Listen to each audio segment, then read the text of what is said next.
আসসালামু আলাইকুম। আমাদের বায়োলজির সিকিউ সলভ ক্লাস মানবদেহের প্রতিরক্ষা ক্লাসে তোমাদেরকে স্বাগতম।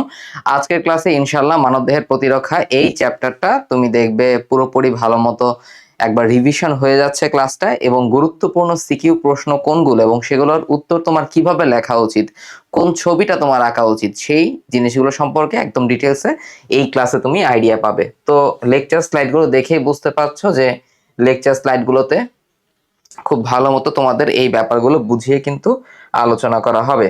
তাহলে চলো আমরা দেরি না করে প্রথম ক্লাসটা শুরু করে দিই। আমাদের প্রথম যে প্রশ্নটা এখানে দেয়া আছে সেটা হচ্ছে অ্যান্টিজেন বনাম অ্যান্টিবডি। তাহলে প্রথমত আমাদের সংজ্ঞা জানতে হবে যে অ্যান্টিজেনের সংজ্ঞা কি আর অ্যান্টিবডির সংজ্ঞা কি। আমি এমন ভাবে বলবো, একটা জিনিস খেয়াল করো, সেটা হচ্ছে আমি বলার সময় এমন ভাবে বলবো যেন এই পয়েন্টগুলো তোমার লেখার সময় কোনোভাবে মিস না হয়। যে পয়েন্টগুলো ভাইয়া বলবে সেই পয়েন্টগুলো তোমার যেন, যে প্রশ্নেরই তুমি অ্যান্সার দাও, এই পয়েন্টগুলো যেন মিস না হয়, এই জিনিসটা তুমি জাস্ট খেয়াল রাখো। তাহলে দেখবা ইনশাল্লাহ ফুল নাম্বার আসবে তুমি যখন যেই প্রশ্ন লেখো না কেন। তাহলে ফার্স্টে আমাদের জানতে হবে যে অ্যান্টিজেন কি।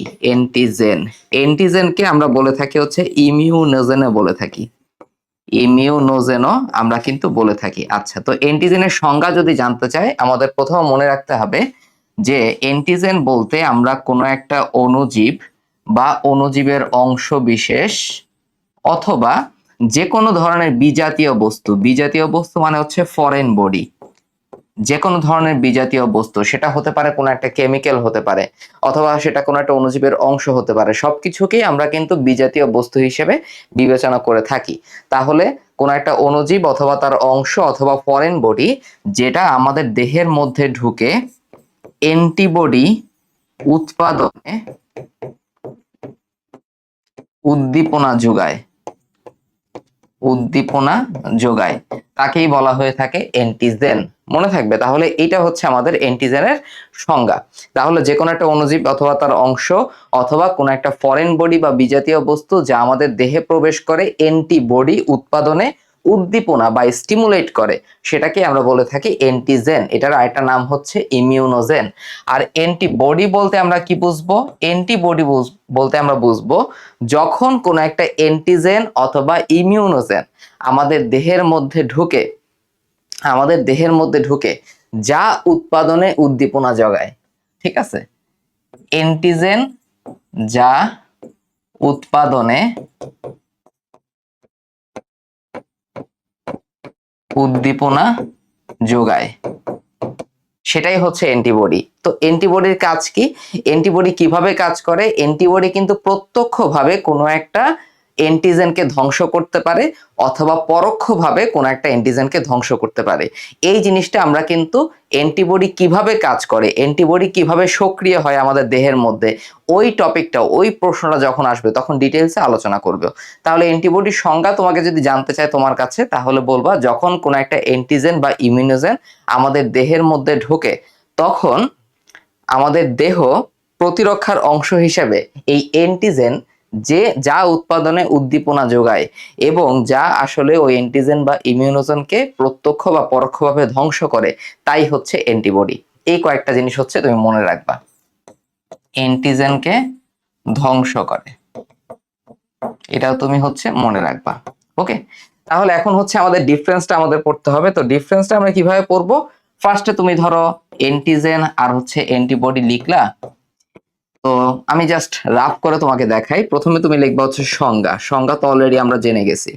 এরপরে তুমি দিবা এদের রাসায়নিক বস্তুটা কিরকম, এরা রাসায়নিকভাবে কিরকম। যেমন অ্যান্টিজেন সাধারণত হয়ে থাকে প্রোটিন হতে পারে অথবা পলিস্যাকারাইড টাইপের হতে পারে, প্রোটিন বা পলিস্যাকারাইড টাইপের বেশি হয়ে থাকে। অন্যদিকে অ্যান্টিবডি আসলে একটা প্রোটিন জাতীয় পদার্থ এবং এটাকে আমরা বলতে পারি যে গ্লাইকোপ্রোটিন জাতীয় এটা একটা পদার্থ। ঠিক আছে? তাহলে প্রথমে তুমি এটা সংজ্ঞা দিবা, তারপরে দিবা এটার রাসায়নিক বস্তুটা কিরকম থাকে, সেই জিনিসটা তুমি এখানে ইনক্লুড করলা। এরপরে তুমি এদের অন্য নাম যেটা আছে এটা একটু লিখবা, যেমন নেম, অন্য নাম। তা যেমন এটাকে বলা হয় ইমিউনোজেন, ইমিউনোজেন বলা হয়। আর অ্যান্টিবডিকে বলা হয় ইমিউনো গ্লোবিউলিন। তারপরে তুমি দিবা হচ্ছে এদের উৎস কি, এদের সোর্স কি, কোত্থেকে এরা তৈরি হয়। যেমন অ্যান্টিবডি তৈরি করে থাকে সবসময় মনে রাখবা প্লাজমা বি সেল। পরীক্ষায় যদি দেয়া থাকে যে বি লিম্ফোসাইট, একটা অপশনে দেয়া, আরেকটা অপশনে দেয়া হচ্ছে ধরো প্লাজমা বি সেল, তাহলে অ্যান্টিবডি কোত্থেকে তৈরি হয়, অবশ্যই প্লাজমা বি সেল থেকে তৈরি হবে। আর অ্যান্টিজেন কোত্থেকে তৈরি হয়, অ্যান্টিজেন তো আমরা জানি অ্যান্টিজেনের উৎস কি, হতে পারে কোনো একটা অণুজীব, হতে পারে অণুজীবের কোনো একটা অংশ, হতে পারে অণুজীব থেকে নিঃসৃত কোনো একটা বিষ বা টক্সিন, অথবা যে কোনো ধরনের ফরেন বডি, যে কোনো কিছুই কিন্তু আমাদের অ্যান্টিজেন হিসেবে কাজ করতে পারে। ওকে, আচ্ছা, এরপরে দেখি আমরা অ্যান্টিবডি।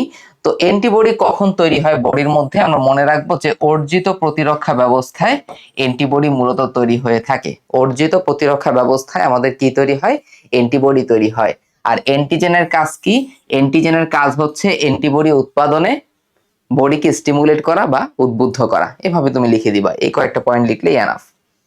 এরপরে আমি বলি যে সেটা কি, সেটা হচ্ছে শ্বেত রক্তকণিকার ভক্ষণ কৌশল বর্ণনা করো। খুব ইম্পর্টেন্ট। দেখো আমাদের শ্বেত রক্তকণিকা তার মানে হোয়াইট ব্লাড সেল, এই হোয়াইট ব্লাড সেলের মধ্যে আমরা জানি মেইনলি যে ম্যাক্রোফেজ থাকে, সেই ম্যাক্রোফেজটা কিন্তু ফ্যাগোসাইটোসিসে হেল্প করে থাকে, নিউট্রোফিল এবং হচ্ছে মোনোসাইট, তাই না? তো নিউট্রোফিলটা অল্প অল্প কিছু ফ্যাগোসাইট করে থাকে, অল্প অল্প কিছু ভক্ষণ করে, কিন্তু যখন এই মোনোসাইটটা রক্ত থেকে কোনো একটা টিস্যুতে চলে যাবে, যখন কোনো একটা মোনোসাইট রক্ত থেকে টিস্যুতে চলে যায়, তখন সেটাকে বলা হয় ম্যাক্রোফেজ। এবং আমাদের বডিতে ফ্যাগোসাইটোসিসের জন্য সবচেয়ে গুরুত্বপূর্ণ ভূমিকা পালন করে ম্যাক্রোফেজ নামক হোয়াইট ব্লাড সেল। ওকে, এখন ম্যাক্রোফেজটা আসলে কিভাবে কাজ করে সেই জিনিসটা আমাদের একটু বুঝতে হবে। এখন এটা আমি আগে তোমাদের একটা ছবি এঁকে দেখাই, তাহলে জিনিসটা তোমরা খুব ইজিলি ধরতে পারবে। খেয়াল করো, প্রথমে আমি আঁকবো হচ্ছে একটা এন্টিজেন। এই ধরো একটা এন্টিজেন আমি আঁকলাম, তার মানে কি, এটা হচ্ছে আমাদের শরীর মধ্যে একটা ফরেন বডি ঢুকছে, একটা বিষ ঢুকছে, একটা অণুজীব ঢুকছে, এটাকে এখন আমাদের মারতে হবে। আচ্ছা, তো মনে রাখবা আমাদের বডির মধ্যে যখন কোনো একটা এন্টিজেন ঢোকে, তখন সেটাকে ইন্ডিকেট করার কিছু সিস্টেম আছে। কিরকম সিস্টেম দেখো, প্রথমত এখানে কিছু প্রোটিন যুক্ত হতে পারে, যেমন সেটার নাম হচ্ছে C3b, এটা হচ্ছে একটা কমপ্লিমেন্ট প্রোটিন। এটা কি একটা কমপ্লিমেন্ট, কমপ্লিমেন্ট প্রোটিন বলা হয়। আচ্ছা, আবার ধরো হচ্ছে আইজিজি, তুমি জানো আইজি মানে ইমিউনোগ্লোবিউলিন, তাহলে এটা হচ্ছে একটা অ্যান্টিবডি। এখন এই যে C3b কিংবা আইজিজি, এদেরকে কি বলা হয়, এদেরকে বলা হয় অপসোনিন। অপসোনিনের কাজ কি, অপসোনিনের কাজ হচ্ছে অপসোনাইজেশনে হেল্প করা, অপসোনাইজেশনে হেল্প করা। এখন অপসোনাইজেশন কথার মানে কি, অপসোনাইজেশন কথার মানে হচ্ছে কোনো একটা অ্যান্টিজেনকে চিহ্নিত করা, কোনো একটা অ্যান্টিজেন যে আমার একটা টার্গেট, সেই টার্গেটটাকে আমি যেন দেখতে পাই। ধরো আমি হচ্ছে ম্যাক্রোফেজ, তো আমি ম্যাক্রোফেজ হিসেবে এই অ্যান্টিজেনকে কিভাবে চিনবো, অ্যান্টিজেনের গায়ে এই অপসোনিনগুলো লাগানো থাকবে, তখন হচ্ছে আমি এই জিনিসগুলোকে চিনতে পারবো। বুঝতে পারছো? তার মানে দেখো এই অপসোনিন গুলা কাকে অ্যাক্টিভেট করবে, অ্যাক্টিভেট করে হচ্ছে ম্যাক্রোফেজকে, ম্যাক্রোফেজকে অ্যাক্টিভেট করে। তাছাড়াও এখানে বেশ কিছু কেমিক্যাল পদার্থ থাকে, যার মাধ্যমে কেমোটেক্সিসের মাধ্যমে, কেমোটেক্সিসের মাধ্যমে ম্যাক্রোফেজটা এই অণুজীবগুলোর কাছে চলে আসতে পারে। এই জিনিসটা তো ক্লিয়ার আশা করি, যে কোন একটা অ্যান্টিজেনকে আমরা কিভাবে চিনতে পারি, অপসনিনের মাধ্যমে। কারা কারা অপসনিন হিসেবে কাজ করে, C3b, আইজিজি এটসেট্রা। ওকে, এখন এই অপসনিনের দরকার কি, যাতে ম্যাক্রোফেজ অ্যান্টিজেনটাকে চিনতে পারে, তাহলে অপসনিন গুলাকে দেখে ম্যাক্রোফেজ এই অ্যান্টিজেনের কাছে চলে আসবে। বাকিটা তোমাদের বইয়ের মধ্যে খুব সুন্দর করে বলা আছে। এই ছবিটা তোমরা যদি একটু দেখো, আমি এটাকে একটু বড় করে দেখাই। এই ছবিটা তোমরা তোমাদের রাখতে হবে বইয়ের মধ্যে, মানে পরীক্ষার সময়, তাহলে একটু খেয়াল করো। প্রথমে দেখো 1 নাম্বার ধাপে কি হলো, 1 নাম্বার ধাপে এই ম্যাক্রোফেজটা অণুজীবের কাছে অথবা ব্যাকটেরিয়ার কাছে বা অ্যান্টিজেনের কাছে আসছে। এখন ম্যাক্রোফেজের গায়ে কিছু রিসেপ্টর লাগানো থাকে। কি কি রিসেপ্টর থাকে, এই ছবির মধ্যে রিসেপ্টর গুলো দেখানো আছে, একটু খেয়াল করো। একটা হচ্ছে দেখো যে টোল লাইক রিসেপ্টর, তারপরে একটা হচ্ছে এফসি রিসেপ্টর, আরেকটা হচ্ছে স্ক্যাভেঞ্জার রিসেপ্টর। এই রিসেপ্টর গুলা কাজ কি, এই রিসেপ্টর গুলা ওই যে অপসনিন তুমি পড়ছো একটু আগে, C3b, আইজিজি, এগুলোর সাথে যুক্ত হয়ে যায়। এগুলোর সাথে যখন যুক্ত হয়ে যায় তখন ম্যাক্রোফেজটা অ্যাক্টিভেট হয়, এবং ম্যাক্রোফেজ অ্যাক্টিভেট হওয়া মানে অণুজীবের চারদিকে সে তার ঘনপথটাকে বিস্তৃত করা শুরু করে। ক্লিয়ার? তাহলে রিসেপ্টর গুলোর মাধ্যমে যখন অপসনিন গুলা কানেক্টেড হবে, তখন ম্যাক্রোফেজটা অ্যাক্টিভেটেড হবে, ম্যাক্রোফেজটা ব্যাকটেরিয়া বা অ্যান্টিজেনের সাথে সংযুক্তি হবে, তারপরে দেখো যে ম্যাক্রোফেজ ব্যাকটেরিয়াটাকে ভক্ষণ করে ফেলবে। আচ্ছা, তো ভক্ষণ করার পরে কি হয় খেয়াল করো, যখন ব্যাকটেরিয়াটা আমাদের ম্যাক্রোফেজের মধ্যে চলে গেল তখন ম্যাক্রোফেজের মধ্যে একটা থলে অথবা একটা ব্যাগ সৃষ্টি হয়, একটা স্যাকের সৃষ্টি হয়, সেটাকে বলা হয় ফ্যাগোজম। এবার ম্যাক্রোফেজের সাইটোপ্লাজমে যেহেতু এটা একটা মানে রক্তকণিকা, এটা একটা প্রকৃত কোষ, এটার মধ্যে কি থাকবে, অবশ্যই আমাদের লাইসোজোম থাকবে। তাহলে ওই ফ্যাগোজোম নামক যেই থলেটা থাকে যেটার মধ্যে ব্যাকটেরিয়া আছে সেটার সাথে এখন এই ম্যাক্রোফেজের লাইসোজোম গুলা যুক্ত হবে। এই লাইসোজোম গুলা যখন যুক্ত হয় তখন সেটাকে বলা হয় ফ্যাগোলাইসোজোম। তাহলে ফ্যাগোজোম, এখানে কিন্তু লাইসোজোম থাকে না, ফ্যাগোজোমে শুধুমাত্র ব্যাকটেরিয়া থাকে যেটা ম্যাক্রোফেজের মতো একটা থলে। যখন এই ফ্যাগোজোমের সাথে লাইসোজোম যুক্ত হয় তখন সেটাকে বলা হয় ফ্যাগোলাইসোজোম। এখন লাইসোজোমের কাজ কি? লাইসোজোমের কাজ হচ্ছে লাইসোজাইম নামক এনজাইম নিঃসৃত করা, ঠিক আছে। তাছাড়া লাইসোজোমের কাজ হচ্ছে এখানে বিভিন্ন আর্দ্র বিশ্লেষণ বা হাইড্রোলাইটিক এনজাইম থাকে। এই এনজাইমগুলো তখন ব্যাকটেরিয়াটাকে একদম চূর্ণ বিচূর্ণ করে ফেলে, ব্যাকটেরিয়াটাকে একদম পরিপাক করে ফেলে। এভাবে ব্যাকটেরিয়া ধ্বংস করতে পারে হচ্ছে ম্যাক্রোফেজ। তারপর বিষাক্ত পদার্থটা ম্যাক্রোফেজ হচ্ছে বের করে দেয়। ওকে, তাহলে এভাবে ম্যাক্রোফেজটা ভক্ষণ কৌশল করে থাকে। তো আশা করি এই জিনিসটা এভাবে তোমরা গুছিয়ে লিখতে পারবা। আমি কয়েকটা জিনিস বুঝাইলাম, তুমি এভাবে লিখবা যে যখন কোনো একটা এন্টিজেন আমাদের বডির মধ্যে ঢুকে তখন এটার গায়ে কিছু অপসনিন যুক্ত হয়, যেমন আইজিজি বা C3b। ওকে, তো এই অপসনিন গুলা ম্যাক্রোফেজকে কি করে, এই অণুজীবের কাছে টেনে আনে। তখন ম্যাক্রোফেজ রিসেপ্টরের মাধ্যমে আমাদের এই অপসনিন গুলোর সাথে যুক্ত হয়, যার জন্য ম্যাক্রোফেজ গুলো অ্যাক্টিভেটেড হয়। যখনই ম্যাক্রোফেজ অ্যাক্টিভেটেড হবে তখন ব্যাকটেরিয়ার সাথে ম্যাক্রোফেজটা সংযুক্ত হবে, ভক্ষণ করবে, ফ্যাগোজোম সৃষ্টি হবে, ফ্যাগোলাইসোজোম সৃষ্টি হবে, ব্যাকটেরিয়ার পরিপাক হবে। এভাবে ভক্ষণ কৌশলটা বা ফ্যাগোসাইটোসিসটা কমপ্লিট হবে। আশা করি বুঝতে পারছো। এরপরে দেখি আমরা, এটা আমরা অলরেডি পড়ছি, প্রথম স্তরের প্রতিরক্ষা ব্যবস্থা বর্ণনা করো। তো এখানে আমি কয়েকটা কথা আগেই তোমাদের বলে দিই যে আমাদের টোটাল যে প্রতিরক্ষা ব্যবস্থা আছে এই টোটাল প্রতিরক্ষা ব্যবস্থাটাকে আমরা মূলত দুই ভাগে ভাগ করে থাকি। একটা হচ্ছে সহজাত প্রতিরক্ষা ব্যবস্থা, আর একটা হচ্ছে অর্জিত প্রতিরক্ষা ব্যবস্থা। সহজাত প্রতিরক্ষা ব্যবস্থা আসলে জন্ম থেকে আমাদের থাকে, জন্ম থেকে থাকে এটা আজন্ম, এবং জন্ম থেকে মৃত্যুর আগ পর্যন্ত ইনশাআল্লাহ আমাদের সহজাত প্রতিরক্ষা ব্যবস্থা আমাদের সাথে থাকবে। আচ্ছা, এরপরে দেখো কিন্তু অর্জিত প্রতিরক্ষা ব্যবস্থা কখন হয়? যখন আমাদের কোনো একটা রোগ সৃষ্টি হয়, যখন আমার কোনো একটা রোগ সৃষ্টি হয় তখন অর্জিত প্রতিরক্ষা ব্যবস্থা হবে। যখন আমি কোনো একটা ভ্যাকসিন নিব অথবা টিকা নিব তখনও কিন্তু অর্জিত প্রতিরক্ষা ব্যবস্থাটা হয়ে থাকে। এখন এই সহজাত প্রতিরক্ষা স্তরের মধ্যে দুইটা স্তর আছে, একটা হচ্ছে প্রথম স্তর আর একটা হচ্ছে দ্বিতীয় স্তর, আর অর্জিতর মধ্যে আছে হচ্ছে তৃতীয় স্তর। অর্জিত বা তৃতীয় প্রতিরক্ষা স্তরের মধ্যে তিনটা উপাদান আছে, একটা হচ্ছে লিম্ফোসাইট। লিম্ফোসাইট আমরা জানি যে লিম্ফোসাইটের মধ্যে একটা হচ্ছে বি লিম্ফোসাইট আর একটা টি লিম্ফোসাইট। তো এই বি লিম্ফোসাইটটা যখন অ্যাক্টিভেটেড হয় প্লাজমা বিকোষ, সেখান থেকে তৈরি হবে অ্যান্টিবডি। আর প্রত্যেকটা অর্জিত প্রতিরক্ষা ব্যবস্থার কি থাকে, স্মৃতিকোষ অথবা মেমোরি সেল থাকে। ক্লিয়ার?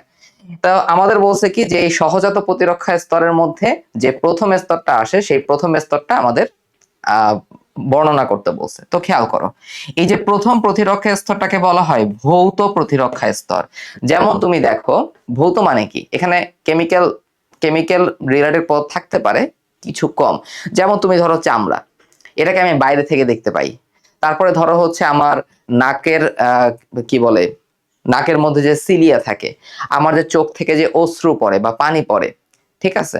তারপরে হচ্ছে ধরো আমাদের কানের মধ্যে ময়লা জমে, সেরুমেন। তো এই জিনিসগুলো হচ্ছে ভৌত প্রতিরক্ষা স্তর বা প্রথম প্রতিরক্ষা স্তরের অন্তর্গত। তাহলে কি কি জিনিস আছে আমরা একটু দেখি। আমরা আগে এই ছবিটা থেকে জিনিসগুলো আলাদা করার চেষ্টা করি, তাহলে দেখবা হচ্ছে মনে থাকতেছে ব্যাপারগুলো ইজিলি। ওকে, তাহলে কি কি হতে পারে? আমাদের প্রথমত মনে রাখতে হবে হচ্ছে চোখ দিয়ে আমরা শুরু করব। চোখের মধ্যে কি থাকে? চোখের মধ্যে থাকে হচ্ছে অশ্রু। কানের মধ্যে কি থাকে? কানের মধ্যে থাকে হচ্ছে সেরুমেন। নাকের মধ্যে কি থাকে? নাকের মধ্যে থাকে হচ্ছে সিলিয়া, ঠিক আছে। তারপরে কি থাকবে? তারপর থাকবে হচ্ছে চামড়া বা ত্বক। আমাদের দেহের সবচেয়ে বড় অঙ্গ কোনটা? চামড়া অথবা ত্বক। তারপরে কোনটা? মনে রাখতে হবে একটা যেন মিস না যায় পরীক্ষার সময়। ওকে, তারপরে ত্বকের মধ্যে কয়েকটা কি থাকে? গ্রন্থি থাকে, যেমন সোয়েট গ্ল্যান্ড থাকে, সেবাসিয়াস গ্ল্যান্ড থাকে, তাই না? ঘাম গ্রন্থি আর শ্বেত গ্রন্থি থাকে। আচ্ছা, তারপরে আসবো হচ্ছে আমরা পাকস্থলীর মধ্যে। পাকস্থলীর মধ্যে কি থাকে?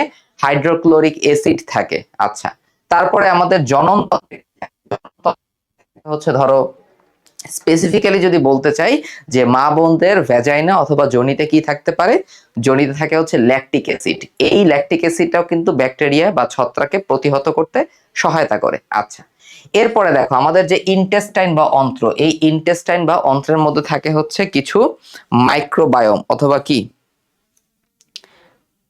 মাইক্রোবায়োম অথবা হচ্ছে অণুজীব। ঠিক আছে, কি থাকে, থাকে হচ্ছে কিছু মাইক্রোবায়োম অথবা অণুজীব। যেমন আমাদের এই যে লার্জ ইন্টেস্টাইন, এখানে থাকে হচ্ছে ইকোলাই নামক ব্যাকটেরিয়া। এই ইকোলাই ব্যাকটেরিয়াকে বলা হয় মাইক্রোবায়োম। এই মাইক্রোবায়োমের ইম্পর্টেন্স কি, এই মাইক্রোবায়োম কিন্তু বিভিন্ন ভিটামিন সংশ্লেষণে হেল্প করে, আমাদের পরিপাকে কিছু হেল্প করে থাকে। এবং এই ইকোলাই নামক মাইক্রোবায়োম থাকার জন্য আমাদের পেটের মধ্যে অপকারী ব্যাকটেরিয়াগুলো বাসা বাঁধতে পারে না। ঠিক আছে, ওকে। সো মাইক্রোবায়োমটাও কিন্তু প্রথম প্রতিরক্ষা স্তরের মধ্যে অন্তর্গত, এই যে ইন্টেস্টাইন দেখে তোমরা মনে রাখবে অবশ্যই। আচ্ছা, আরেকটা হচ্ছে কি, আরেকটা হচ্ছে বমি অথবা মলত্যাগ। যেমন আমরা মলমূত্র ত্যাগের মাধ্যমে প্রচুর পরিমাণে টক্সিন আমাদের দেহ থেকে বের করি, এগুলো তো বর্জ্য পদার্থ। বর্জ্য পদার্থ মানে কি, এগুলো আমার দেহে দরকার নাই, এগুলো হচ্ছে বিষাক্ত। বমির মাধ্যমে অনেক সময় বর্জ্য পদার্থ বের হয়ে আসে, তাহলে মলত্যাগ আর বমি। তাহলে কি কি মনে রাখবো আমরা, প্রথমে মনে রাখবো চোখের মধ্যে আছে হচ্ছে অশ্রু, অশ্রুতে হচ্ছে লাইসোজাম নামক কি পাওয়া যায়, লাইসোজাম নামক হচ্ছে আমাদের এটা একটা অ্যান্টিবায়োটিক মূলত পাওয়া যায়। লাইসোজাইম নামক হচ্ছে কি পাওয়া যায়, লাইসোজাইম নামক হচ্ছে আমাদের একটা এনজাইম পাওয়া যায়, যেটা বিভিন্ন ব্যাকটেরিয়া কিংবা অণুজীব প্রতিরোধী। কানের মধ্যে থাকে হচ্ছে সেরুমেন অথবা খৈল। নাকের মধ্যে থাকে হচ্ছে সিলিয়া, সিলিয়া মানে ছোট ছোট লম। আমরা যখন বাতাস নিব, শ্বাস নিব, তখন সিলিয়া বায়ুকণাগুলোকে বা বালুগুলোকে কি করবে, আটকাই ফেলবে আর কি। আচ্ছা, তারপরে থাকবে হচ্ছে ত্বক। ত্বকের মধ্যে মেইনলি ইম্পর্টেন্ট কি, সোয়েট গ্ল্যান্ড থাকে, সেবাসিয়াস গ্ল্যান্ড থাকে। তাছাড়া ত্বকের যে স্তরগুলো থাকে, স্তরগুলো হচ্ছে অনেক পুরু হয়ে থাকে আর কি। ঠিক আছে, যেটা হচ্ছে কেরাটিনময় স্তর বলা হয়, স্ট্র্যাটাম কর্নিয়াম। ওকে, এটা আমরা একটু পরে দেখবো ত্বকের মধ্যে আর কি কি আছে। তারপরে হচ্ছে আমাদের পাকস্থলীতে আছে হাইড্রোক্লোরিক অ্যাসিড। জনন অঙ্গে থাকবে হচ্ছে ল্যাকটিক অ্যাসিড, যেটা ভ্যাজাইনাতে বা যোনিতে থাকে। আর লার্জ ইন্টেস্টাইনে থাকে কোনটা, লার্জ ইন্টেস্টাইনে থাকে হচ্ছে আমাদের, এই লার্জ ইন্টেস্টাইনে থাকে কোনটা, ইকোলাই, যেটা মাইক্রোবায়োম হিসেবে কাজ করতে পারে, মলমূত্র ত্যাগ, আর হচ্ছে বমি। এই কয়েকটা পয়েন্ট সিকোয়েন্সে তুমি একদম মনে রাখবা, তাহলে দেখবা মিস হচ্ছে না একটাও। এরপরে আমরা দেখি যে প্রতিরক্ষা ব্যবস্থায় ত্বকের ভূমিকা আমাদের কি থাকে। প্রতিরক্ষা ব্যবস্থায় আমাদের ত্বকের ভূমিকাটা আসলে কি থাকে, এই জিনিসগুলো আমাদের একটু ভালো করে পড়তে হবে। প্রত্যেকটা পয়েন্ট আউট করে দিব, পয়েন্টগুলো একটু মনে রাখবা। তাহলে ফার্স্টে আমরা এই ছবিটা একটু খেয়াল করি। এটা হচ্ছে আমাদের ত্বকের কয়টা স্তর থাকে, ত্বকের স্তরগুলো হচ্ছে এপিডার্মিস, তারপরে তুমি দেখতে পাচ্ছ ডার্মিস। তো এপিডার্মিসটা হচ্ছে সবার বাইরে থাকে, ডার্মিসের উপরে থাকে এপিডার্মিস, তাই তো। তো এই এপিডার্মিসের মধ্যে আরো 5টা উপস্তর পাওয়া যায়, তার মধ্যে সবার বাইরে থাকে হচ্ছে স্ট্র্যাটাম কর্নিয়াম। কি বললাম, বললাম হচ্ছে স্ট্র্যাটাম কর্নিয়াম। এখন এটাকে ছোট করা যায়, তাহলে প্রথমে বলতে হবে যে স্ট্র্যাটাম কর্নিয়াম, স্ট্র্যাটাম কর্নিয়াম। এই স্ট্র্যাটাম কর্নিয়াকে বলা হয়ে থাকে হর্নি স্তর বলা হয়। এখন তার মানে কি, এখানে হর্ন আছে বা কাটা আছে, তাই না, এটা হচ্ছে বহু স্তরী, এরা হচ্ছে বহু স্তরী হয়ে থাকে। ওকে, এটা কই থাকে, এটা থাকে হচ্ছে এপিডার্মিসের মধ্যে। এপি মানে উপরে আর ডার্মিস মানে হচ্ছে ত্বকের স্তর।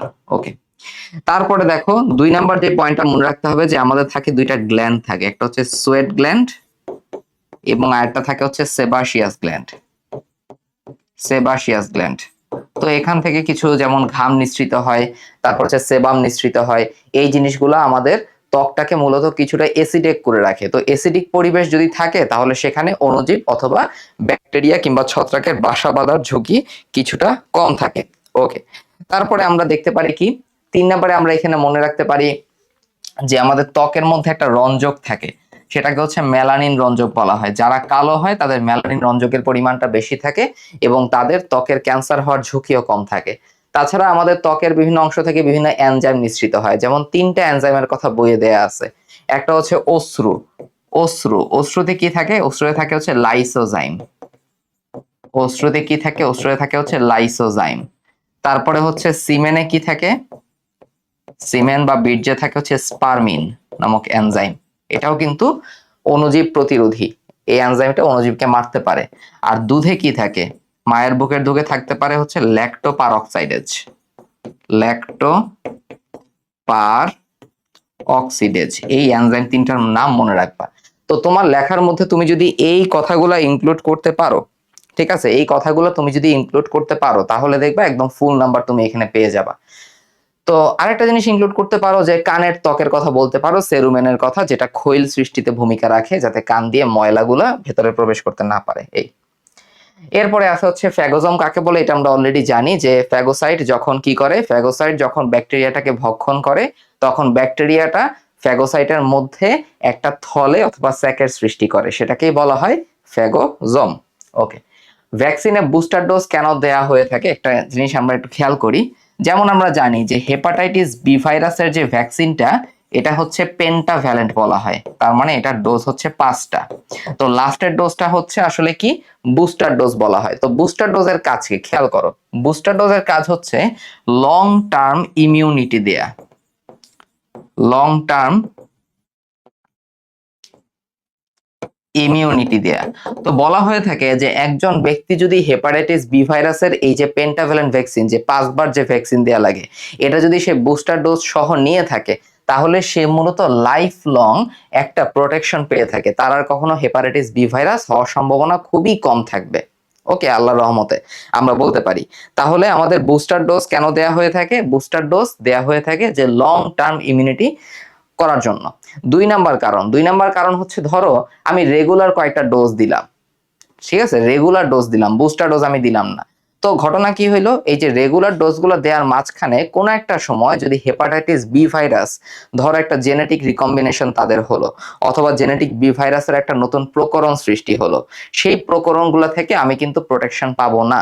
কিন্তু আমি যদি বুস্টার ডোজ দিয়ে থাকি, সেই বুস্টার ডোজে হয়তোবা সেই প্রকরণের এগেনস্টে আমার দেহে প্রোটেকশন তৈরি হতে পারে।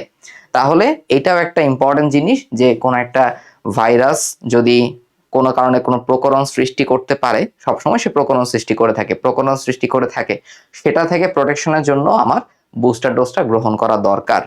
ক্লিয়ার জিনিসটা? তাহলে বুস্টার ডোজ মনে রাখবে, এটা হচ্ছে সবার লাস্টের একটা ডোজ, এটা আমাদের লং টার্ম ইমিউনিটি দিয়ে থাকে এবং ভাইরাসের যদি কোনো প্রকরণ সৃষ্টি হয় সেটার এগেনস্টে প্রোটেকশন দিয়ে থাকে। আচ্ছা, 7 নম্বর প্রশ্নটা খেয়াল করো যে লিম্ফোসাইটের কার্যাবলীকে কেন স্পেসিফিক বলা হয়ে থাকে, খুব ইম্পর্টেন্ট একটা প্রশ্ন। এখন আমরা এই জিনিসটা কিভাবে খেয়াল রাখবো আমি তোমাদের বলি। আমরা এই যে লিম্ফোসাইটটা কিভাবে অ্যাক্টিভেটেড হয় এবং কিভাবে কাজ করে এই ব্যাপারটা একদম ডিটেলসে পড়ার চেষ্টা করি। চলো, যদি আমরা এই জিনিসটা ডিটেলসে পড়ে ফেলতে পারি তাহলে দেখবা যে কোনো প্রশ্ন আমরা অ্যান্সার করতে পারবো। খেয়াল করো, তাহলে ফার্স্টে আমাদের এই কাজটা কখন শুরু হবে, কাজটা শুরু হবে হচ্ছে একদম এন্টিজেন থেকে। অ্যান্টিজেন থেকে আমাদের কাজ শুরু, পুরো প্রতিরক্ষা ব্যবস্থা আমরা এখন একসাথে পড়বো। ওকে, আমি মনে পরের স্লাইডটা গেলে ভালো হয় বেশি। আচ্ছা, তাহলে আমার ধরো ফার্স্টে একটা অ্যান্টিজেন হচ্ছে এটা। তো আমি ফার্স্টেই একটা স্লাইডে আলোচনা করছিলাম যে অ্যান্টিজেনের গায়ে কিছু অপসনিন যুক্ত হতে পারে, যেমন হচ্ছে আইজিজি যুক্ত হতে পারে কিংবা C3b। এগুলোকে কি বলে, এগুলোকে বলা হয়ে থাকে অপসনিন। অপসনিন গুলো অপসনাইজেশন করতে পারে, অর্থাৎ অ্যান্টিজেন গুলোকে কার কাছে ইন্ট্রোডিউস করে, ম্যাক্রোফেজের কাছে সে ইন্ট্রোডিউস করে, ম্যাক্রোফেজের কাছে সে ইন্ট্রোডিউস করে। তখন ম্যাক্রোফেজ কি করে জানো, ম্যাক্রোফেজ হচ্ছে অ্যান্টিজেনটাকে ফ্যাগোসাইটোসিস করবে অথবা ভক্ষণ করে ফেলবে, তাই তো? আচ্ছা, তাহলে আমরা মনে রাখবো যেটা, সেটা হচ্ছে ম্যাক্রোফেজ কি করলো, অ্যান্টিজেনটাকে ফ্যাগোসাইটোসিস করে ফেললো, ফ্যাগোসাইটোসিস করে ফেললো। আচ্ছা, তো অ্যান্টিজেনটা, ম্যাক্রোফেজটা যখন এই অ্যান্টিজেনটাকে ফ্যাগোসাইটোসিস করে ফেললো, তখন একটু খেয়াল করো, ধরো এটা হচ্ছে আমাদের ম্যাক্রোফেজ, এটা কি, এটা হচ্ছে ম্যাক্রোফেজ। আচ্ছা, তো এই ম্যাক্রোফেজের গায়ে অ্যান্টিজেন গুলা কিছু রিসেপ্টর তৈরি করে, ম্যাক্রোফেজের গায়ে অ্যান্টিজেন গুলা কিছু রিসেপ্টরের মাধ্যমে রিপ্রেজেন্ট হয়। তো এগুলাকে বলা হতে পারে মেজর হিস্টোকম্প্যাটিবিলিটি কমপ্লেক্স। একটা হচ্ছে MHC1 আর একটা হচ্ছে MHC2। তাহলে MHC1 এবং 2 এরা কিভাবে তৈরি হয়, এরা তৈরি হয়ে থাকে যখন ম্যাক্রোফেজটা অ্যান্টিজেনটাকে ফ্যাগোসাইটোসিস করলো, তখন অ্যান্টিজেনের কিছু অংশ ম্যাক্রোফেজের গায়ে উঠে আসে, তখন এগুলাকেই বলা হয় মেজর হিস্টোকম্প্যাটিবিলিটি কমপ্লেক্স 1 আর মেজর হিস্টোকম্প্যাটিবিলিটি কমপ্লেক্স 2। মনে থাকবে? আচ্ছা, নরমালি এদেরকে 1 2 এভাবে না বলে রোমান হরফে মূলত চিহ্নিত করা হয়। আচ্ছা, তো এই যে আমার MHC কমপ্লেক্স তৈরি হলো, এই জন্য আমার ম্যাক্রোফেজকে বলা হয়ে থাকে এন্টিজেন প্রেজেন্টিং সেল, অর্থাৎ এন্টিজেনটাকে সে প্রেজেন্ট করতে পারে। আরো কিছু এন্টিজেন প্রেজেন্টিং সেল আছে, যেমন বি কোষ বা বি লিম্ফোসাইট বা বি সেল, এটাও একটা কিন্তু এন্টিজেন প্রেজেন্টিং সেল। আবার একটা এন্টিজেন প্রেজেন্টিং সেল হচ্ছে ডেনড্রাইটিক সেল, ডেনড্রাইটিক সেল, এগুলোও কিন্তু এন্টিজেন প্রেজেন্টিং সেল। তাহলে এপিসি মানে কি? Antigen presenting cell. এতটুকু ক্লিয়ার হয়েছে? তাহলে ফার্স্টে অ্যান্টিজেন গুলার গায়ে অপসনিন যখন যুক্ত হয় আইজিজি বা সি3বি, এরা ম্যাক্রোফেজের কাছে এটাকে অপসনাইজেশন বা চিহ্নিত করতে পারে। ম্যাক্রোফেজ এটাকে ফ্যাগোসাইটোসিস করলো, তখন ম্যাক্রোফেজের গায়ে অ্যান্টিজেনের কিছু অংশ উঠে আসলো, যেগুলো MHC1 বা MHC2 নামে হচ্ছে আমরা চিনবো। তো এই জন্য ম্যাক্রোফেজকে বলা হয় অ্যান্টিজেন প্রেজেন্টিং সেল। এরকম আরো দুইটা অ্যান্টিজেন প্রেজেন্টিং সেল হচ্ছে বি সেল আর হচ্ছে ডেনড্রাইটিক সেল। এখন মনে রাখবো যে আমাদের এই যে মেজর হিস্টোকম্প্যাটিবিলিটি কমপ্লেক্স যে 1টা আছে, ঠিক আছে, আমাদের কি আছে?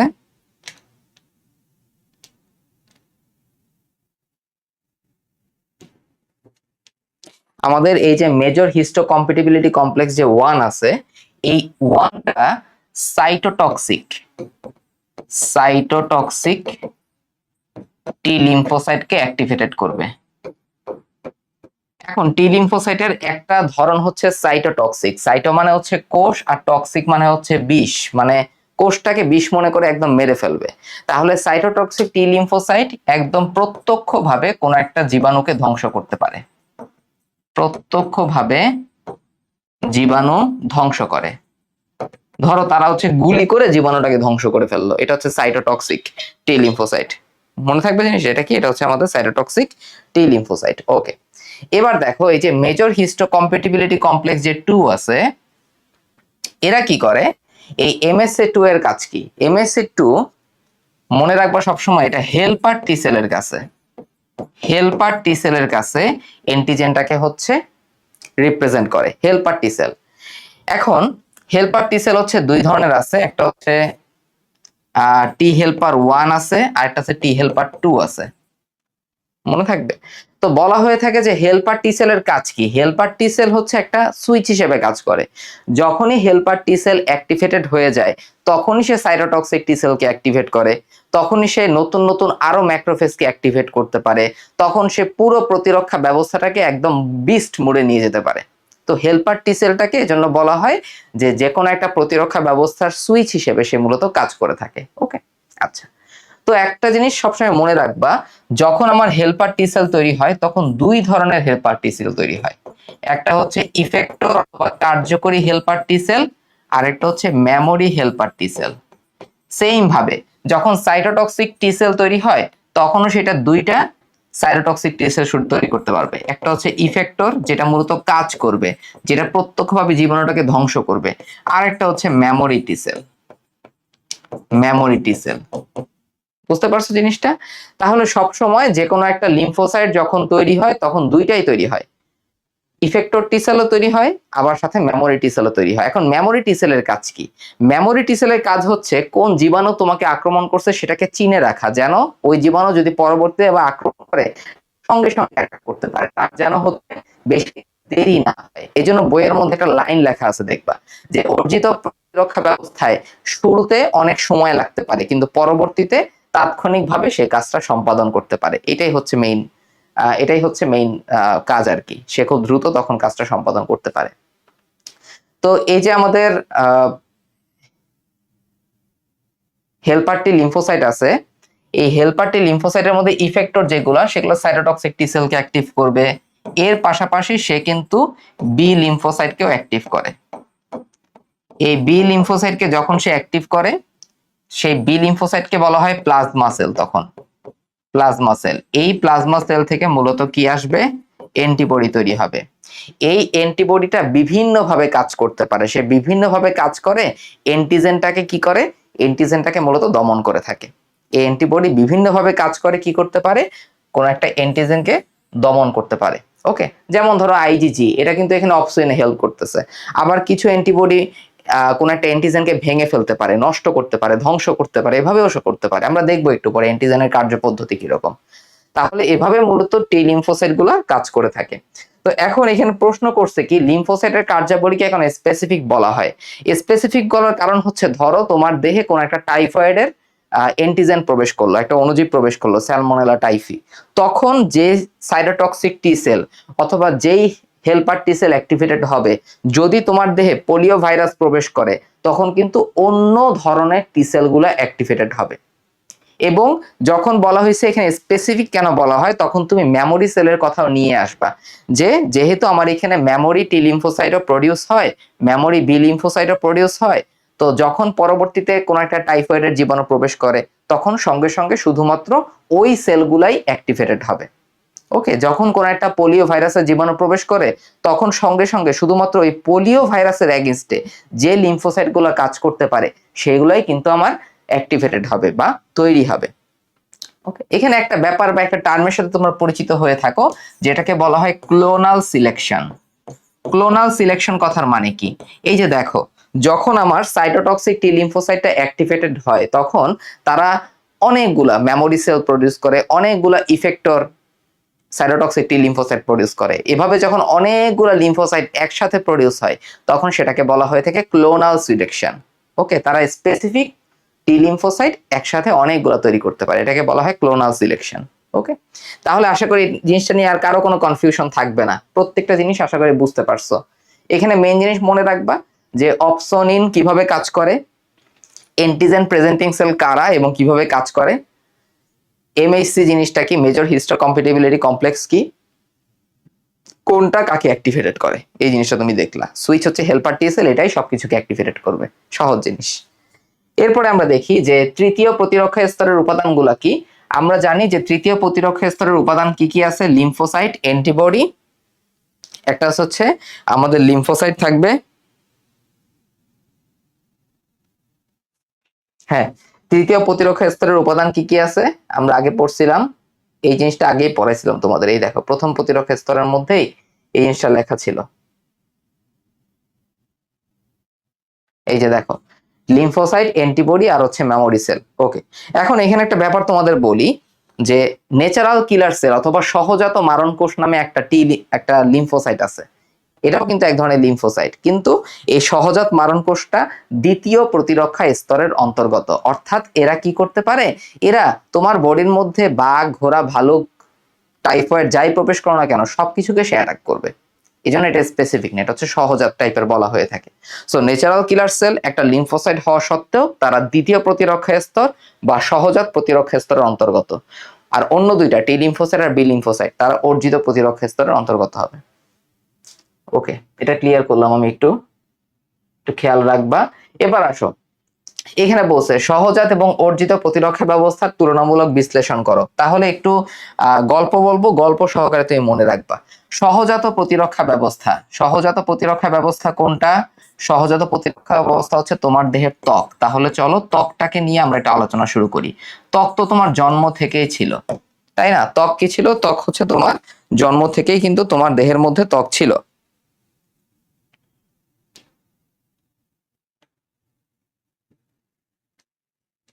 ওকে, ত্বক কি ছিল? ত্বক হচ্ছে জন্ম থেকেই তোমার দেহের মধ্যে ছিল।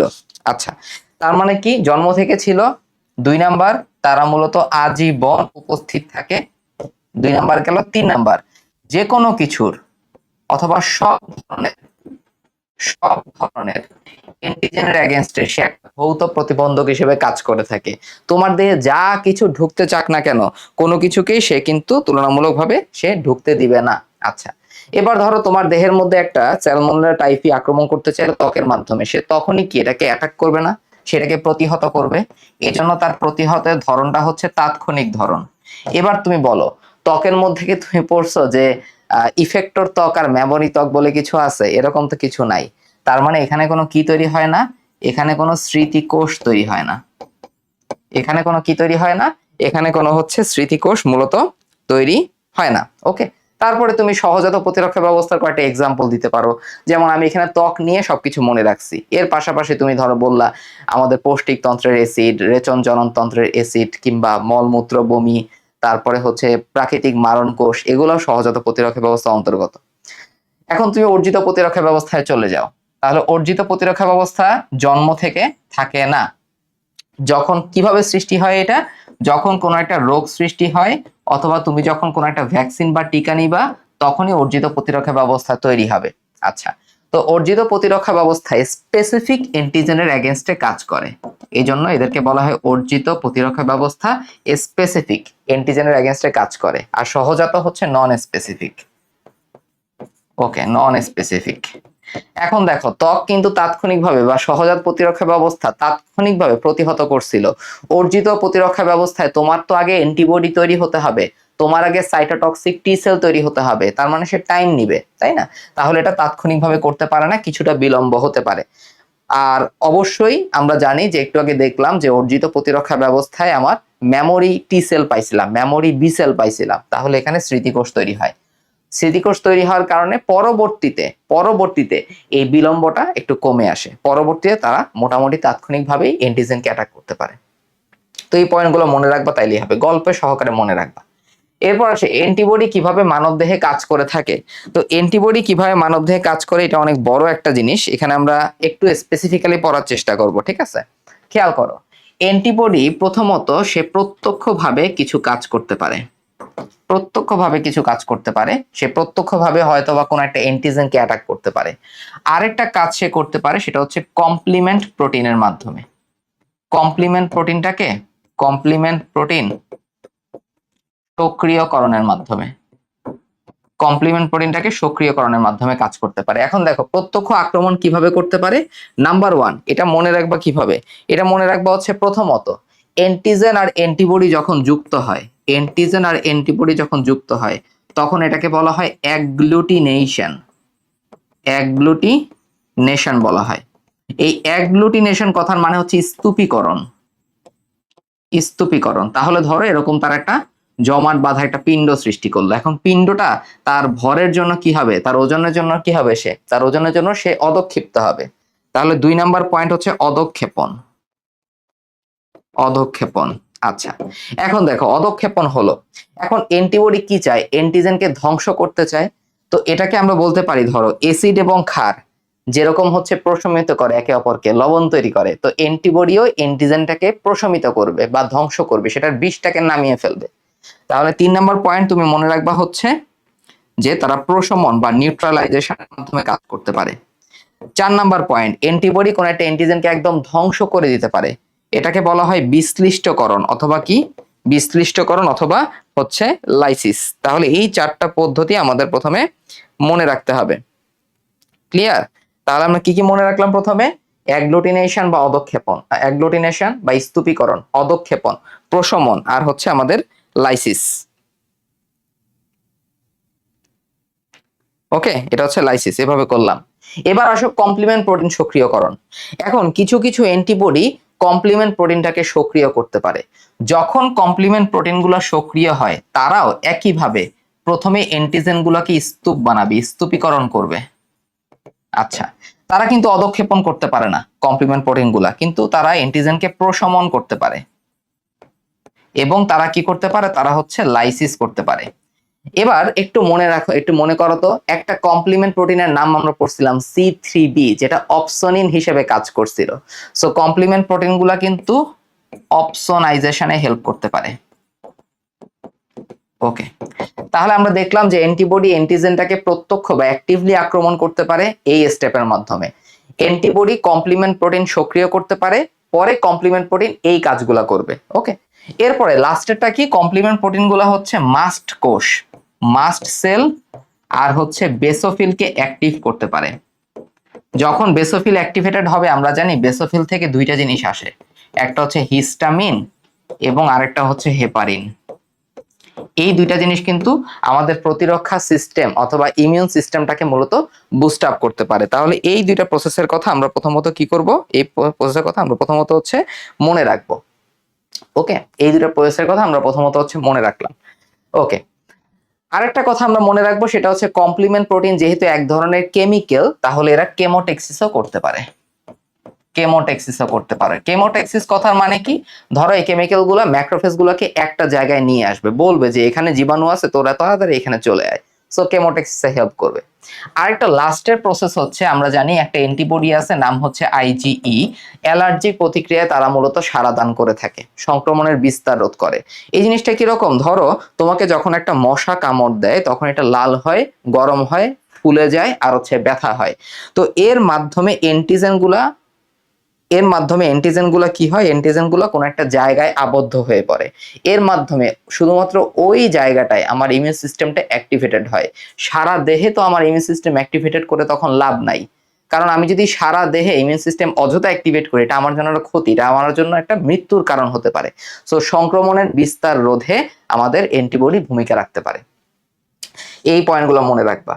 এবার আছে অ্যান্টিবডি সক্রিয়করণ পদ্ধতি বর্ণনা করো। এই জিনিসটা কিন্তু আমরা অলরেডি পড়ে আসছি। এই জিনিসটা আমরা যখন ওই যে লিম্ফোসাইটের কার্যাবলী যখন দেখলাম, ওটার মাধ্যমে কিভাবে অ্যান্টিবডি গুলো তৈরি হলো, সেই জিনিসটাই কিন্তু আমাদের মূলত কি করতে হবে, আমাদের মূলত হচ্ছে মনে রাখতে হবে। ওকে, তাছাড়া অ্যান্টিবডি সক্রিয়করণ পদ্ধতি পুরো জিনিসটা আমরা এখানে মনে রাখবো, যে কিভাবে অ্যান্টিজেন প্রেজেন্টিং সেল অ্যান্টিজেনটাকে মেজর হিস্টোকম্প্যাটিবিলিটি কমপ্লেক্সের মাধ্যমে প্রেজেন্ট করে হেল্পার টি সেলের কাছে, তখন হেল্পার টি সেল অ্যাক্টিভেটেড হয়ে সাইটোটক্সিক টি সেল বানাবে, তখন এইটাই হচ্ছে মূলত আমাদের প্লাজমা সেল তৈরি করবে, সেই প্লাজমা সেল থেকে অ্যান্টিবডি আসবে, অ্যান্টিবডি তখন এই কাজগুলো হচ্ছে মূলত করবে। তো অ্যান্টিবডি সক্রিয়করণ পদ্ধতি তুমি জাস্ট ওই পয়েন্টটাই পয়েন্ট আউট করে দিবা, তাইলেই হবে। এরপরে আছে হচ্ছে সহজাত মারণ কোষ। এটা আমরা অলরেডি পড়ছি। সহজাত মারণ কোষ হচ্ছে এক ধরনের লিম্ফোসাইট, এবং এই লিম্ফোসাইট গুলা দ্বিতীয় প্রতিরক্ষা স্তর অথবা সহজাত প্রতিরক্ষা স্তরের মধ্যে অন্তর্গত। তার মানে এরা হবে নন স্পেসিফিক, এরা স্পেসিফিক নেই, এরা সবকিছুকে অ্যাটাক করবে। কিভাবে অ্যাটাক করবে, কিছু এনজাইম রিলিজ করে, যেমন পারফোরিন, তারপরে লাইসোজাইম, তারপরে গ্র্যানানজাইম, এই এনজাইম গুলো তারা সিক্রেট করে। তো এই পয়েন্ট গুলো জাস্ট লিখবা আর কি, যে নাম্বার 1 এরা হচ্ছে লিম্ফোসাইট, এরা হচ্ছে দ্বিতীয় প্রতিরক্ষা স্তরের অন্তর্গত, তার মানে এরা হচ্ছে নন স্পেসিফিক। তারপরে হচ্ছে তাদের যে এনজাইম নামগুলো বললাম, যেমন পারফোরিন, তারপরে গ্র্যানানজাইম আছে, তারপরে হচ্ছে আমাদের লাইসোজাইম আছে। এই এনজাইমগুলো তারা সিক্রেট করে কোন একটা অ্যান্টিজেনকে ধ্বংস করতে পারে। অ্যান্টিবডির গঠন বর্ণনা করো, খুব ইম্পর্টেন্ট, এটা পরীক্ষায় আসবে।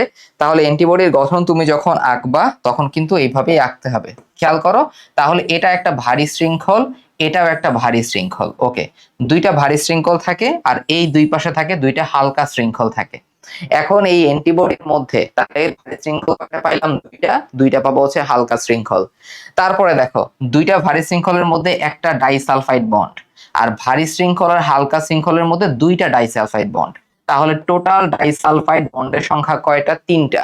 তাহলে অ্যান্টিবডিতে আমরা কোন ধরনের বন্ধন পাবো, ডাইসালফাইড বন্ড পাবো। ভারী শৃঙ্খলের মধ্যে থাকে ভারী শৃঙ্খলের মধ্যে থাকে একটা, ভারী আর হালকা শৃঙ্খলের মধ্যে থাকবে হচ্ছে 2টা। শেষ। এবার তুমি খেয়াল করো, এই যে ভারী শৃঙ্খল আমাদের কিছু যে পার্ট, এই যে পোর্শনটা থাকে, তারপরে হালকা শৃঙ্খলের এই যে পোর্শন থাকে, এই পোর্শনের আমাদের যেই প্রোটিনের যে ক্রোমোটা থাকে, ঠিক আছে, এখানে প্রোটিনের যে পরিবর্তন মানে ক্রোমোটা থাকে সেটা কিন্তু স্থায়ী অঞ্চল। এখানে আমাদের প্রোটিনের ক্রমের কখনোই কোনো ধরনের কোনো চেঞ্জ হবে না। কিন্তু কোন একটা অ্যান্টিবডিতে চেঞ্জ আসতে পারে কোথায়, শুধুমাত্র এই সবুজ অংশগুলাতে, পরিবর্তনশীল অংশ। এখন পরীক্ষায় আসতে পারে যে পরিবর্তনশীল অংশ কি শুধু ভারী শৃঙ্খলে থাকে নাকি হালকা শৃঙ্খলে থাকে। মনে রাখবো, পরিবর্তনশীল অংশ ভারী শৃঙ্খলেও থাকবে, হালকা শৃঙ্খলেও থাকবে, এবং এই পরিবর্তনশীল অংশটাকে বলা হয়ে থাকে প্যারাটপ। এই প্যারাটপের মধ্যে কি হয়, এই প্যারাটপের মধ্যে কি হয়, এই প্যারাটপের মধ্যে একটা কাজ হয়, ভিডিজে, ভেরিয়েবল ডাইভার্সিটি জয়েন্ট কম্বিনেশন, নাকি ঠিকই তো আছে, তাই না? ভিডিজে অর্থাৎ ভেরিয়েবল ডাইভার্সিটি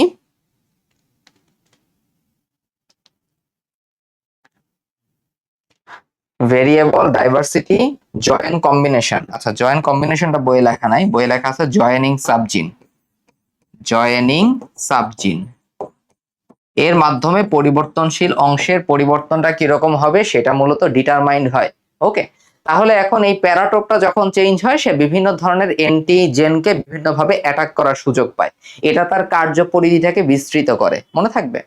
তাহলে এই হচ্ছে মোটামুটি আমাদের অ্যান্টিবডির গঠন। আমরা এইভাবে ছবিটা আঁকবো। খুব ইম্পর্টেন্টলি ছবিতে কোনগুলো ইম্পর্টেন্ট বেশি সেগুলো আমি তোমাদের দেখাই দিলাম। ওকে, এরপরে তোমরা আসো, এবং অ্যান্টিবডি কোন ধরনের পদার্থ, এটা আমরা আগে পড়ছিলাম প্রথম প্রশ্নে, প্রোটিন জাতীয় পদার্থ বা গ্লাইকোপ্রোটিন জাতীয় পদার্থ। এরপরে মেমোরি সেলের প্রতিরক্ষা ব্যবস্থায় ভূমিকা কি, এটা আমরা অলরেডি পড়ছিলাম যে memory cell, memory cytotoxic T cell হবে, মেমোরি বি সেল তৈরি হবে, মেমোরি হেল্পার বি সেল হবে।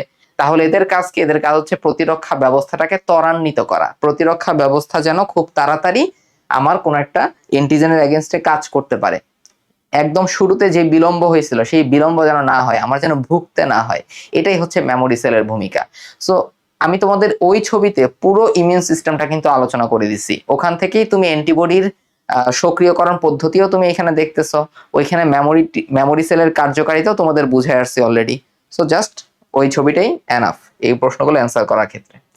এবার আসো অ্যান্টিবডির প্রকারভেদ কিরকম, এক্ষেত্রে মনে রাখবা প্রথমে সবচেয়ে বেশি আমরা জানি যে অ্যান্টিবডি গুলোকে মনে রাখি আমরা গ্যামেট হিসেবে, তাই না? তো সবচেয়ে বেশি পরিমাণে থাকে কোনটা, আইজিজি সবচেয়ে বেশি পরিমাণে থাকে, সব ধরনের ফ্লুইডের মধ্যে থাকে, সেটা হতে পারে রক্ত, রক্ত রস হতে পারে, সেটা হতে পারে লসিকার রস, সেটা হতে পারে হচ্ছে ধরো তোমার রক্তরস হতে পারে, লসিকা রস হতে পারে, টিস্যু ফ্লুইড হতে পারে, সবকিছুতে আমার এই আইজিজি থাকে। এবং আইজিজিটা কিন্তু মায়ের অমরা বা প্লাসেন্টার মাধ্যমে শিশুর দেহে যায়। ওকে, এরপরে আসে হচ্ছে আইজিএ। আইজিএ পাওয়া যায় কোথায়, মিউকাস মেমব্রেনে। আইজিএ কোথায় পাওয়া যাবে, মনে রাখবো হচ্ছে মিউকাস ঝিল্লিতে বা মিউকাস মেমব্রেনে। কোথায় কোথায়, প্রথমে মনে রাখবা পরিপাক তন্ত্রে, তারপরে হচ্ছে থাকে শ্বসন তন্ত্রে, তারপরে থাকে হচ্ছে জননতন্ত্রের মিউকাস মেমব্রেনে পাওয়া যায় আইজিএ। এই আইজিএটা কিন্তু মায়ের বুকের দুধের মাধ্যমে স্থানান্তরিত হতে পারে সন্তানের দেহে। আচ্ছা, তারপরে আসে হচ্ছে আইজিএম। আইজিএমটা কোথায় পাওয়া যায়, এবিও ব্লাড গ্রুপ নির্ধারণকারী অ্যান্টিবডি। ওকে, তার মানে আমাদের লোহিত রক্তকণিকার গায়ে কিন্তু আমরা কি পাবো, লোহিত রক্তকণিকার গায়ে কিন্তু এই আইজিএম অ্যান্টিবডি পেয়ে যাব। তো এই আইজিএম অ্যান্টিবডি এরা কি তৈরি করে থাকে, এরা মূলত পেন্টামার তৈরি করে, পেন্টামার। এখন পেন্টামার মানে কি, পেন্টা মানে হচ্ছে 5। তুমি দেখো আইজিএম এখানে 1 2 3 4 5, 5টা আইজিএম একসাথে আছে, এটাকে বলা হয় পেন্টামার। এজন্য আইজিএম হচ্ছে সর্ববৃহৎ অ্যান্টিবডি হিসেবে আমাদের দেহের মধ্যে প্রেজেন্ট থাকে। আচ্ছা, তাছাড়া টিস্যু ফ্লুইডেও পাওয়া যাবে আইজিএম। এরপরে আসে হচ্ছে আইজিই, এটাকে বলা হয় দুর্লভ, এটা সবচেয়ে কম পরিমাণে থাকে। এবং এটা মেইনলি কই কই থাকবে, এটা মেইনলি থাকে হচ্ছে মাস্ট সেল, তারপর হচ্ছে বেসোফিল, মাস্ট সেল, বেসোফিল, আর হচ্ছে বি সেল বা বি লিম্ফোসাইট, এগুলাতে মূলত আমাদের আইজিই অ্যান্টিবডি পাওয়া যায়, যার মাধ্যমে অ্যালার্জিক প্রতিক্রিয়ায় তারা হেল্প করে থাকে এবং সংক্রমণের বিস্তারটা হচ্ছে রোধ করতেও হেল্প করে থাকে। আচ্ছা, আইজিই, মাসেল, বেসোফিল। আমরা জানি বেসোফিল থেকে হিস্টামিন, হেপারিন তৈরি হয়, তাছাড়া এগুলো থেকে সাইটোকাইন তৈরি হতে পারে, সাইটোকাইনটা কেমোটেক্সিসে হেল্প করে। ইমিউন সিস্টেমটা সব দিকে একসাথে কানেক্টেড। ওকে, তুমি এটাকে আলাদা করে চিন্তা করতে পারবা না। তো যাই হোক, আমাদের তাও শিখতে হবে। লাস্টেটা হচ্ছে আইজিডি। তো আইজিডি আমরা মনে রাখবো কি, যে আইজিডি এরা মূলত মেইনলি থাকে হচ্ছে বি লিম্ফোসাইটের গায়ে, এবং তারা নতুন ভাবে তারা কি তৈরিতে, তারা মূলত বি লিম্ফোসাইটকে সক্রিয় করতে বা প্লাজমা বি সেল তৈরি করতে তারা হেল্প করতে পারে। ওকে, এই হচ্ছে আইজিডি এর হিসাব। তো এই হচ্ছে অ্যান্টিবডির প্রকারভেদ গুলো, এই জিনিসগুলো তুমি যদি ইনক্লুড করতে পারো, আর তুমি যদি আইজিএম এর একটা ছবি এঁকে দাও, একটা নর্মাল অ্যান্টিবডির ছবি এঁকে দাও, তাহলে কিন্তু খেলা খতম, তাইলে সবকিছু একদম সহজ হয়ে যাবে। তুমি একদম শিওর, মানে শিওরলি তুমি কি পাবা, শিওরলি তুমি হচ্ছে এখানে ফুল নাম্বার ইনশাআল্লাহ সিকিউর করতে পারবা। তো এই তো, তো এই হচ্ছে দা এন্ড। আমাদের প্রতিরক্ষা ব্যবস্থার মধ্যে আমাদের যতগুলো সিকিউ প্রশ্ন আসতে পারে সবকিছু নিয়ে আমরা আলহামদুলিল্লাহ আলোচনা করতে পারছি। তোমাদের কাছে ক্লাসটা কেমন লাগলে অবশ্যই হচ্ছে কমেন্ট সেকশনে জানাবা। পড়াশোনা করতে থাকো, ইনশাল্লাহ তোমরা বেস্ট আউটপুটটা পাবা, বেস্ট রেজাল্টটা তোমরা করে আসতে পারবা। তাহলে ভালো থাকো সবাই, সুস্থ থাকো, আল্লাহ হাফেজ, আসসালামু আলাইকুম।